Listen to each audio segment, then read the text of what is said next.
quit recording now. I didn't get any of that on audio or videos, and nobody can tattle on me. Okay. Let's make sure this is working. All right, meeting the needs of your husband. Now, I'll let you guys know that the first few ones are exactly the same for both husbands and for wives. There's no difference between the two of them. So let's just go jump into it. Number one is a major responsibility of a wife is to work hard at meeting her husband's basic needs. A major responsibility of a wife is to work hard at meeting her husband's basic needs. Now, these needs are needs that are given to us by God. They're God-given needs. They're not ones that we develop our own, but these are actual needs that only can be filled from our spouse. A husband can't meet these needs because what it does is it makes him become interdependent on his spouse. That's why husbands and wives have different needs, so that they can learn to be interdependent instead of being independent. And when we meet the needs of our spouse, then they tend to be happy. And if they're not being met, then they tend to be grumpy. So if you're curious why your husband is grumpy, consider our basic needs being met. And that will usually let you know. A leader who knows the basic needs of those they are leading and works hard at meeting them will grow rapidly in character and will be great in the kingdom of heaven. A leader who knows the basic needs of those they are leading and works hard at meeting them will grow rapidly in character and will be great in the kingdom of heaven.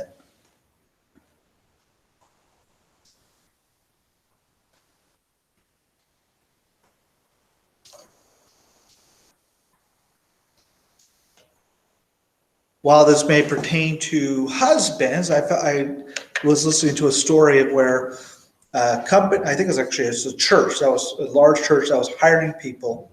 And when they hire somebody, they always bring the husband and wives together. And they watch them interact and how does the husband treat his wife and during dinner. And if they're not looking so good, then they're not going to hire him. But then they take him out golfing. And they'll take him and they'll see how he does at golf. And if he hits the ball and it goes into the bushes and he starts showing anger, even in the slightest amount, like really just not pulling it together, they won't hire him. And the reason being is they know that we will often control ourselves more in the presence of other people, especially people we're trying to impress. And if somebody can't control themselves in that situation, then they're probably not going to be able to control themselves in a home situation, and they're probably not meeting the needs of their wife. And if you have a family, if you're hiring somebody, oftentimes the husband and the wife, they have influence on each other. And so if the husband's not meeting the needs of his wife, then there's issues. And the same is true in reverse. If his needs are not being met at home, then he will try to fill those needs oftentimes at work, in which case that could cause problems as well. And so they want to make sure that whoever they hire, their needs are being met both directions. So I found that to be an interesting story. And not that I'm in the process of hiring anybody, but I'll remember that. But I ain't take up golfing because I stink. So we'll do something else. I'll take it. Oh, you have to do golfing. You have to just think where they could mess up. I could take them kayaking and see if they get really scared, though. That'd be fun. Like, can they hold it together while going down rapids? By the way, I'm getting a kayak for my birthday. I don't even know what I'm getting. I'm very excited. Get to use, but I don't care. Number 3, we will never do better in ministry than we do with our husband. We will never do better with ministry than we do with our husband.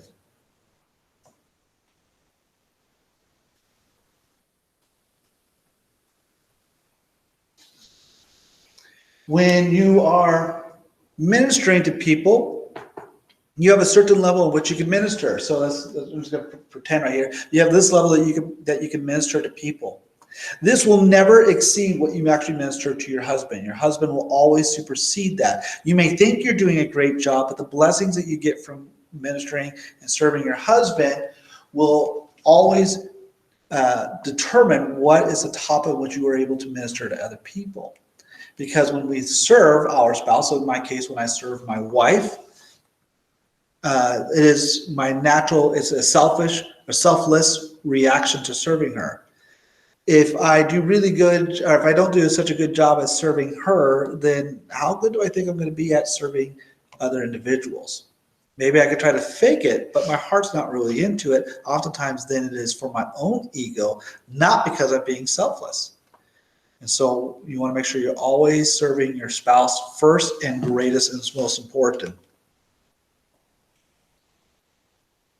Okay, the first basic need of your husband is respect. Let me tell you, this is the number one, even over sex. The first basic need of your husband is respect. I told the guys last night, I was kind of joking with them and said, meeting the needs of, um, of your wife is,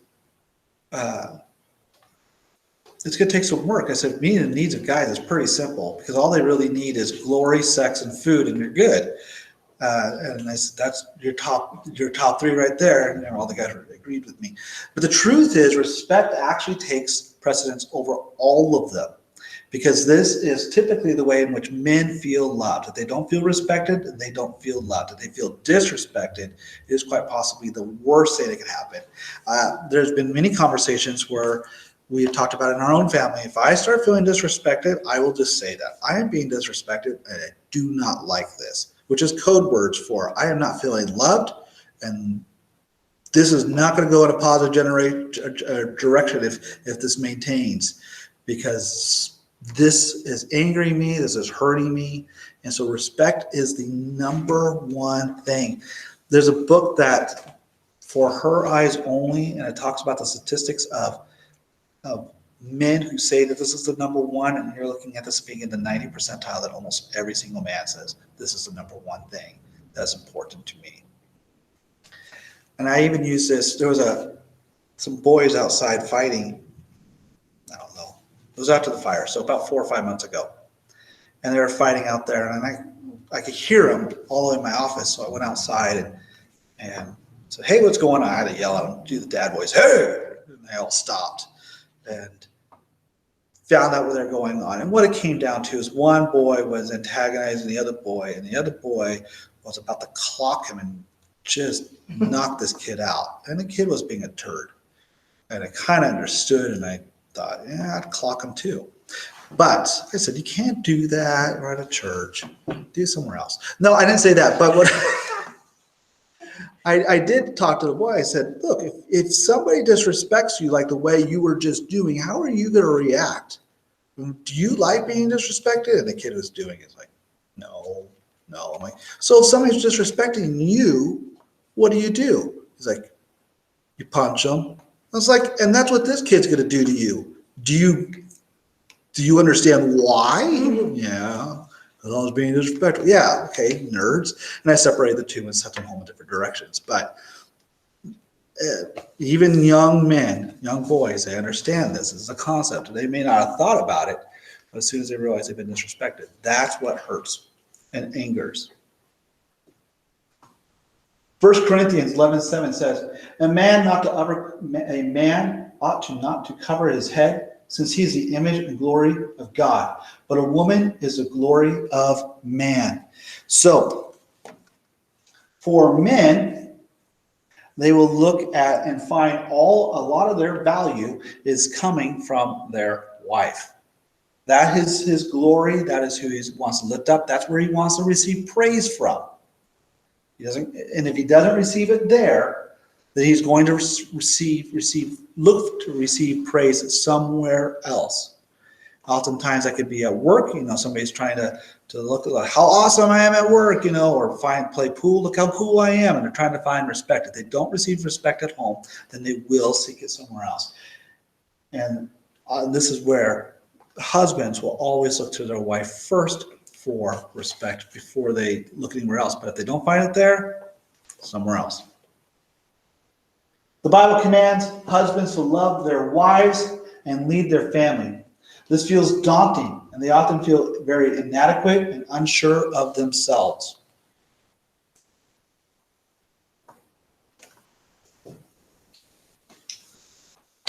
The Bible commands husbands to love their wives and lead their family. This feels daunting, and they will often feel very inadequate and unsure of themselves. Scripture says husbands are to love their wives. Correct? Mm-hmm. Yeah. Does it tell wives to love their husbands? It says to submit to them. It says submit. It doesn't say love. The concept is this.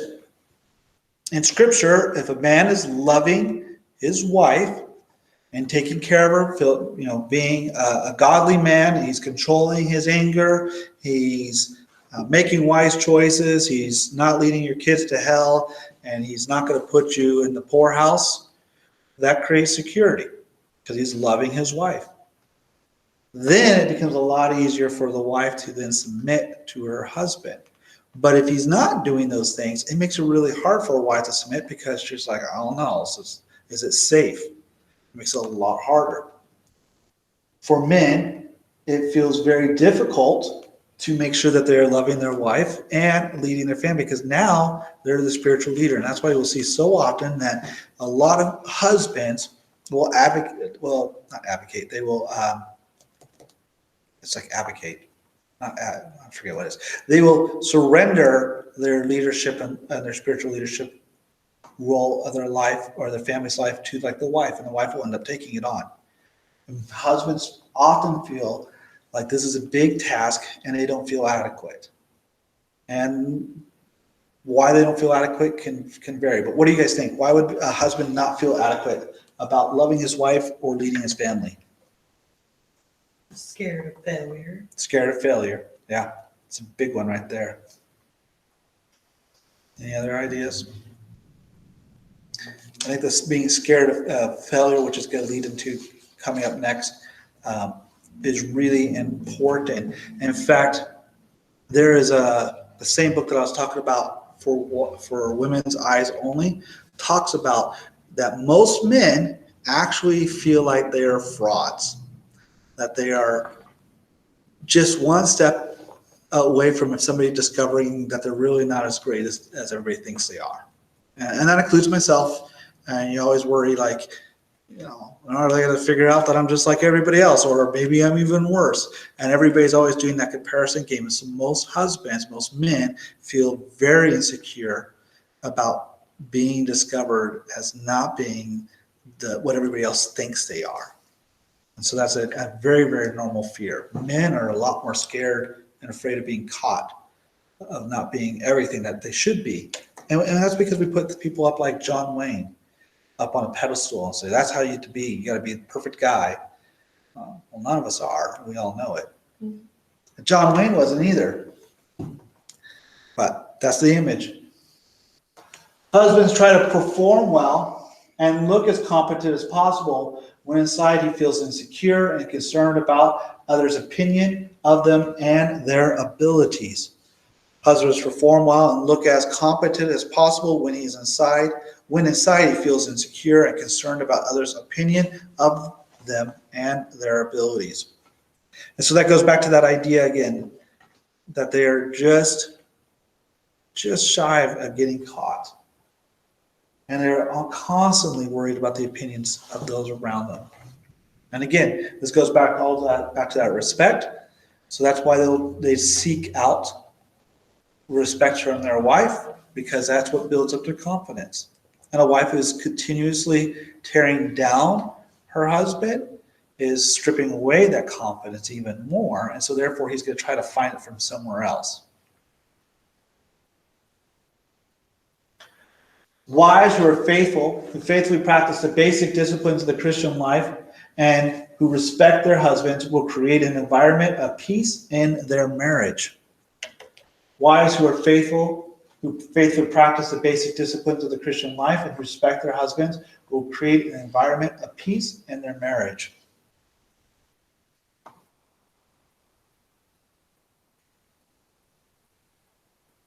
Why would practicing the basic disciplines of the Christian life faithfully, why would that positively influence a marriage?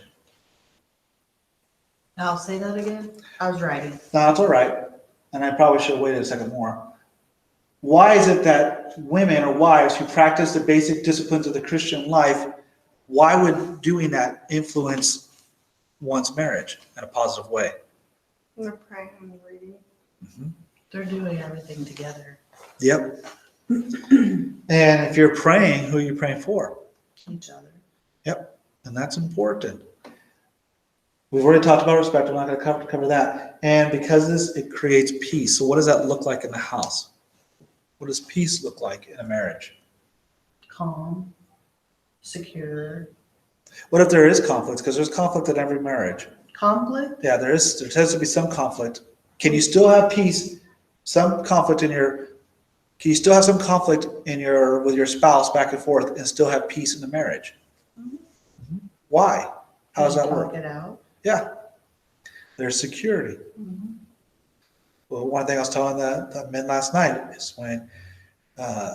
even when they're upset and there's a conflict between married people, that husbands need to make sure they say, even during the conflict, I'm not happy about this. I love you, but I'm not happy about this. And the reason is because when there's conflict, that's oftentimes when women will begin to question, like, does he love me? And just giving that reassurance creates peace.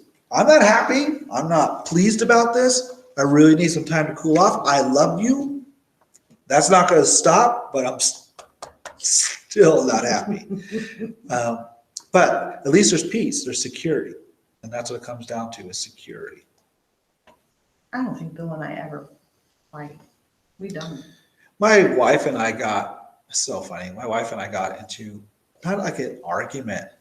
It was considered, Ours are like minutes, and only because I think, well, what if something happens and then I'll regret ever having a fight? What's so important about this? Ours was, there was some tension there. We weren't both like agreeing on something. This was only a long ago, like a couple months ago. We weren't agreeing on something, and it happened so infrequently that I think it was my youngest one. He said, I don't want you guys to fight. And both of us looked over like, we're not fighting. We're not agreeing. There's no yelling. We're not happy with each other right now, but this is not fighting. And I said, I love your mom, and she knows that. We just are not on the same level right now. Mhm. But he was even a little bit made him unsecure. But I wasn't fighting. Well, and my wife's like, no, we're not fighting. We're just disagreeing, and he's wrong. No, but that was it. A major weakness in women that destroys passion in their husband is being disrespectful. A major weakness in women that destroys passion in their husband is being disrespectful. Fastest way to tear a man down is to be disrespectful. When you're disrespectful, it is saying, I do not love you. That is the interpretation that men will receive. I do not love you. You are not worthy of my love. So it will have a huge impact. And if a man does not feel respected, again, they will look for it somewhere else. It could be at the bar, could be anywhere else. I don't know. Where would men try to find respect? Strippers. Okay, strippers. Yeah, because they get all the attention. That's true. Porn's a big thing. Yes. And that is, I don't know if that's so much respect as much as that is just gratification and avoiding having to do any of the work. It's trying to meet that basic need of doing it independently. And it comes with a cost. But I would say, maybe at work, I keep coming back to bars and playing pool. That's like the one that's stuck in my head. I wasn't really necessarily that good, but hey, that pool. But you always want to have the respect at the pool table because it was manly. Number 9, the second basic need of your husband is sexual fulfillment. Surprise, surprise. I bet nobody thought that was going to come. Mhm. This is especially the younger you are, it is extremely hardwired into men. And I understand as men get older, it becomes less hardwired, to the point where it's like, yeah. But especially younger men, this is definitely true. And I don't think women will often recognize like how important. I think for a teenager, they think of sex every 7 minutes if you're a guy. Every 7 minutes, and it comes back. And it is just built in. It's a built-in need, and it's why marriage is good. And it's why, procreating the earth makes it a lot easier because there's a drive to do it. And again, and if they do not find this in their spouse, what will they do? Find it elsewhere. They'll find it elsewhere. And that could be in pornography, it could be in other relationships, and they'll seek it out. It is an absolute must. In fact, I was a bit jealous. D. Duke was talking to a group of men, and they're like, so how do you handle this whole thing like sex with your wife, because the wife is not as big of a deal? And one of the discussions was, well, explain to them like if sex is as important as them receiving love. If the way that they want to receive love, this is the way in which men will feel loved. And if you were to stop loving your wife, that's what happens when a wife says, I'm not going to have sex with my husband anymore. It's the same thing to the man. And like, oh, well, how do you handle that in your marriage?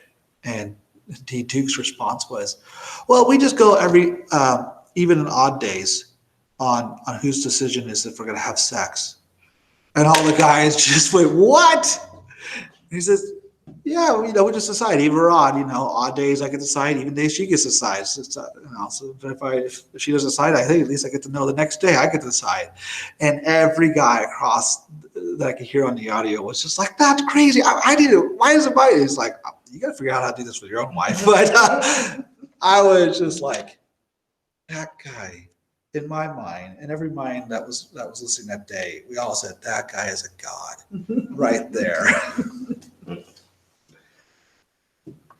Number 10, the typical wife doesn't understand her husband's deep need for sex any more than the typical husband understands his wife's deep need for affection. Just kind of covered this before I got to it.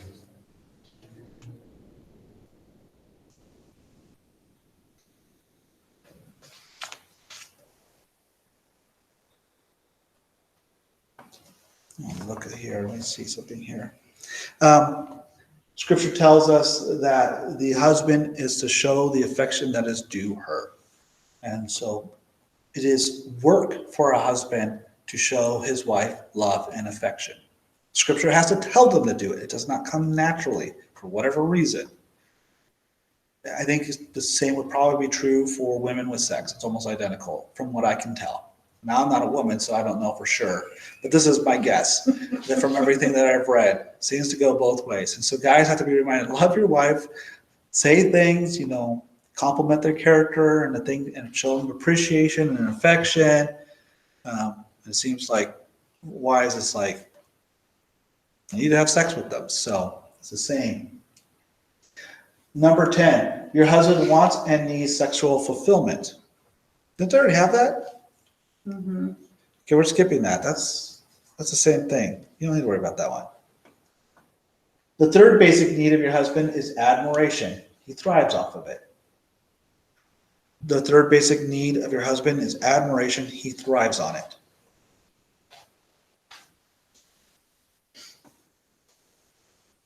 So what do you do if your husband has, let's say maybe not your husband, maybe somebody else's husband, whose husband is totally screwed up and they don't feel any admiration for their husband anymore? What kind of counsel do you give somebody in that situation? I mean, you can tell them the husband needs admiration, but the husband's really screwed up. What advice would you give? So they can learn how to give admiration to the husband again. It's a hard one, huh? It is. Every little thing they do, no matter how minor it is, that you appreciate, you let them know. Thank you for putting away the dishes tonight. Start with something small. And over time, they earn back the respect and they get more admiration and more admiration. If you get flowers from your husband, let's say he buys you really nice flowers and he brings them home and they're beautiful, but you don't say anything about them, what are the chances of him buying flowers ever again? Because he's learned flowers don't get me admiration. He could try to find something else. So he'll never do it again. And if he doesn't get admiration from anything, then he figures, well, there's no point. Why try? So in every little thing, if you like something, make sure you say it. I mean, it's almost like working with kids. It's not much different from, I already tell my wife, I'm like, look, I'm like a 5-year-old, okay? Just say, what a good kid you are, what a good boy you are. And I will do it more often because that's where I want to get my praise from. That's where you are the one that I'm seeking out. You're my glory. So therefore, I'm seeking my wife's admiration. Start with little things. The best habit to produce this is to express what you admire about him as soon as you feel it, even a little admiration. See, I keep spoiling the next one before I even get to it.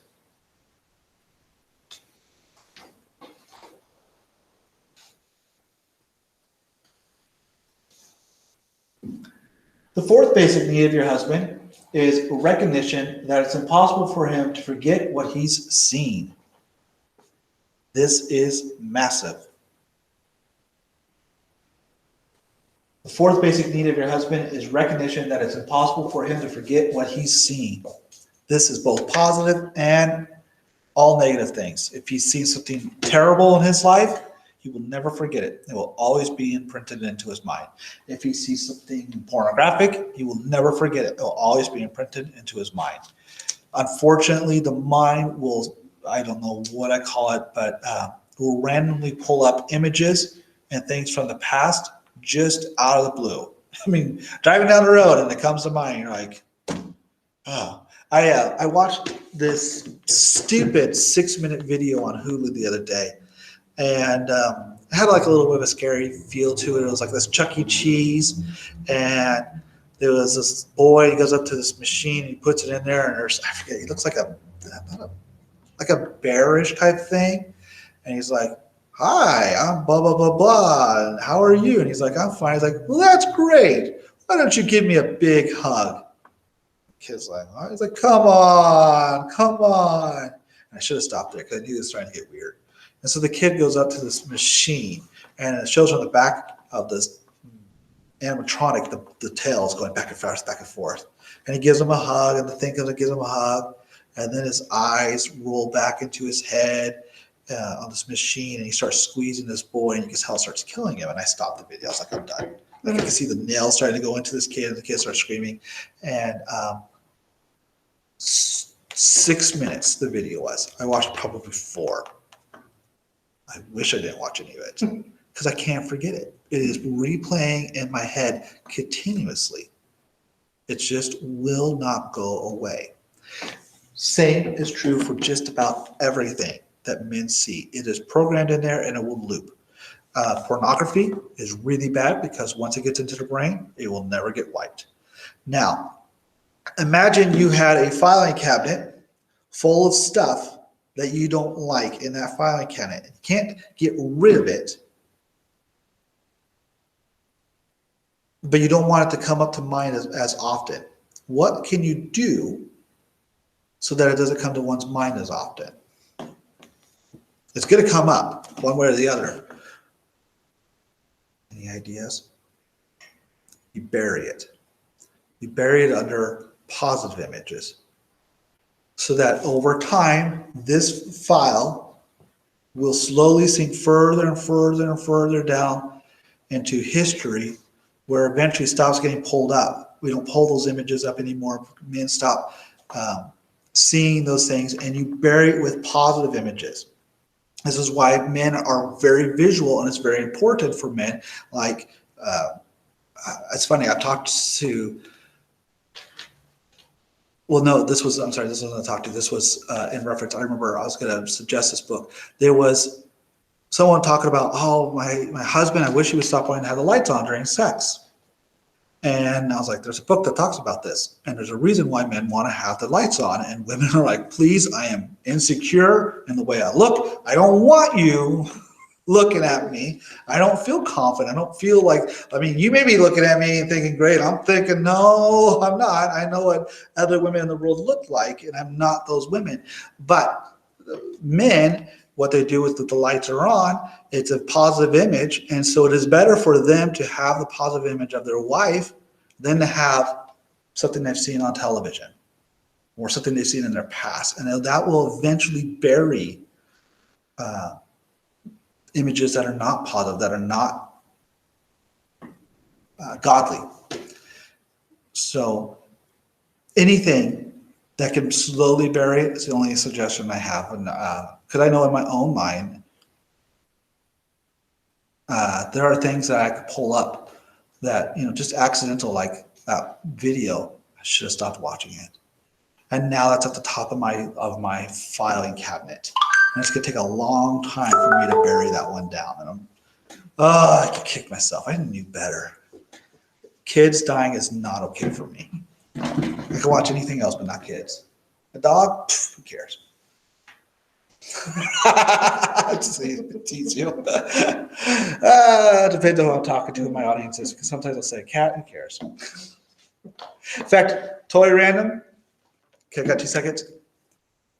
There was this video made by these junior high kids, and this kid is playing like Jesus as a teenager, and they're out shooting basketballs and doing stuff, and a car hits a kid, and they're like, oh no, this kid got hit, and Jesus runs over, this little teenage Jesus runs over, and he heals him, brings him back to life, and everybody's like, yay, they celebrate, and they play some more basketball, and then a dog gets hit, and they're like, oh no, Ruffy got hit, and they run over and bring the dog back to life, and everybody's like, yay, and then also the car hits a cat, and everybody goes, oh, the cat got hit, meh, and they go back to playing basketball. It was pretty funny. I thought that was good. Giving your husband more positive, intimate mental images will help decrease the previous sinful images in his head. I won't cover that anymore since I already kind of talked about it. Giving your husband more positive mental images will help decrease the previous sinful images in his head. This next one, I actually went back and forth on. I want to preface this one a lot because how it could be interpreted, and in today's world, this would go contrary to what so many would, like a feminist movements would ever push, and that is this. Your husband wants to look at his wife and desire her to try to be attractive for him. He's not expecting her to look like a movie star or be perpetually young, but just to make an effort to look good for him. So this is essentially not, he wants his wife to try to just look nice. Now, this is not all the time, but there's definitely special occasions. You're going out on a date where you're like, okay, I'm not going to wear sweats and a sweater. I'm going to try to look attractive. I'm not talking about being 1950s all over again, where you got to look perfect and have the house all made and everything set for when your husband walks in the door an hour late. I'm talking about them making a regular effort and to try to look nice. And I think some people will really kick back at this one. Again, why though? Why is this important for men? Because he's proud of her. He's proud of her. And that's why it's attraction Yep. first. Goes back to the previous one. When you are being attractive, guess what gets put in his head? Positive, intimate images. And so this feeds into this. And that will be what's on his mind. When my wife dressed up really nice for me last night, he will think about that for days. Okay? I want to be very clear. And this is true of every husband. they will pull that image up over and over. They won't say anything, but they will pull it up consistently because men are very visual, and that's what's going to come to our mind. The fifth basic need is to have a recreational partner. The fifth basic need is to have a recreational partner.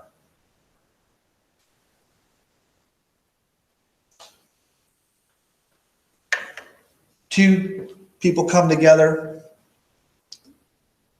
and they start doing things together. Husband starts going to games, or not husband at the time, let's say girlfriend or fiance. He's going to games, so she goes to games, right? Because she wants to be with him. She goes see a girly movie. He goes to see a girly movie because he wants to be with her. They get married, and after a while, she doesn't want to go to the games anymore. And he doesn't want to go to the girly movies anymore. And soon, she's going off to, I don't know, book club, and he's going off to the bar. And there's actually a depression because he's thinking, wait a second, or like a sports bar. He'll be like, wait a second, my wife before, she used to go with me to these games. She used to go with me to watch these things. She really enjoyed it. Now suddenly she's changed. Well, no, he's not thinking about, he doesn't like to go to girly movies, but he's only looking at her. The truth is that she never really was into it, but she wanted to be with him. Well, now that they're together, partners will often separate and start doing their own activities. So it's important to find he really wants to do things with you that you enjoy, that you both can enjoy doing. And so that's why number 18, engage in only those recreational activities that both of you and your husband can enjoy together. Engage in only those recreational activities that both you and your husband can enjoy together. So for my wife and I do not like a lot of the shows that she likes, but and that's what makes it kind of hard. We try to find shows that both of us like. Not all the shows we watch are ones we're going to watch. I like to watch my Marvel movies. She likes to watch Poldark, which is historical drama. So she likes The Crown. Yeah, I never watched it. Oh, that's boring. I mean, that's cool parts. It's not that I didn't have cool parts. And Poldark is worse so than The Crown. I really hate the villain in that movie. Jerk. And then I know that he doesn't die or something terrible happened to him, then I really don't like it. If something bad happened to him, like he fell in a vat of acid and he was permanently burned for life, then I'd watch it. Just so I can see that happen. I'm a guy. Or a lightsaber, chopped him in half. That'd be good. But so we try to find common shows that both she and I can watch together. We do a lot of hiking because I like being outside. I actually like taking pictures. She likes the adventure. Close enough for me because I get to take pictures of wherever we go. We go hiking a lot. And so but she doesn't take pictures, but I do. She takes them when she gets to the top. I'm like, it's taking pictures along the way. No, that's fun. So find things you could do together. And then finally, feeds into the spouses that play together, stay together. He wants to do stuff with you. It's not to say you can't have your own activities, but make sure you find things that you can play together so that way you stay together. All right, I'm going to go ahead and stop the recording.